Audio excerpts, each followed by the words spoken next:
Bharatiya Janata party सरकार ओडिशा आसिला परे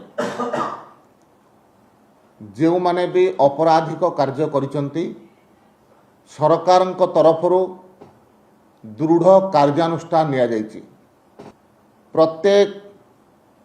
अपराधर जो संपृक्त अपराधी अछंती सेमानकु धरा जायछि, सेमानकु जेल भितर भर्ती करा जायछि एवं तांको विरुद्ध रे मध्य दृढ़ तथ्य प्रमाण जोगाड़ करा जायकरी चार्जसीट मध्य करा जाउछि एवं कोर्ट रे सेमाने केमती दंड पाइबे से दृष्टि प्रशासन विशेषकर पुलिस प्रशासन तरफ जहाँ जहाँ तथ्य जोगाड़ करने कथा से तथ्य जोगाड़ करी अपराधी को दृष्टांतमूलक दंड मिलू से दृष्टि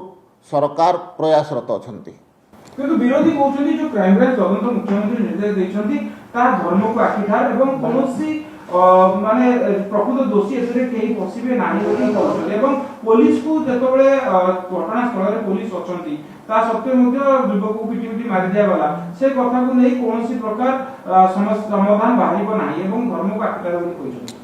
विरोधी दल विशेषकर बिजु जनता दल 24 वर्ष धरिकरी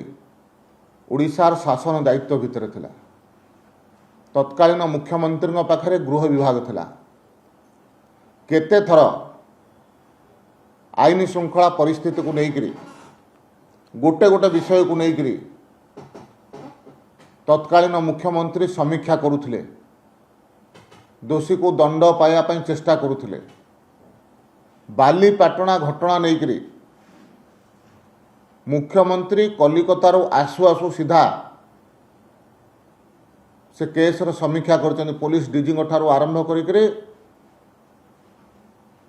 मुख्य शासन सचिव एवं अन्यान्य वरिष्ठ पुलिस अधिकारी माने से उपस्थित थे। तार समीक्षा कले दोषी मानंकु धरिबा पई एवं दोषी मानंक विरुद्ध रे दृढ़ कार्यानुष्ठान नवा पई तदंत करिकरी सेमाने जेमति कोर्ट रे दंडित हेबे तथ्य प्रमाण जोगाड़ करिया पई क्राइम ब्रांच को मध्य दायित्व देले एवं क्राइम ब्रांच मध्य तुरंत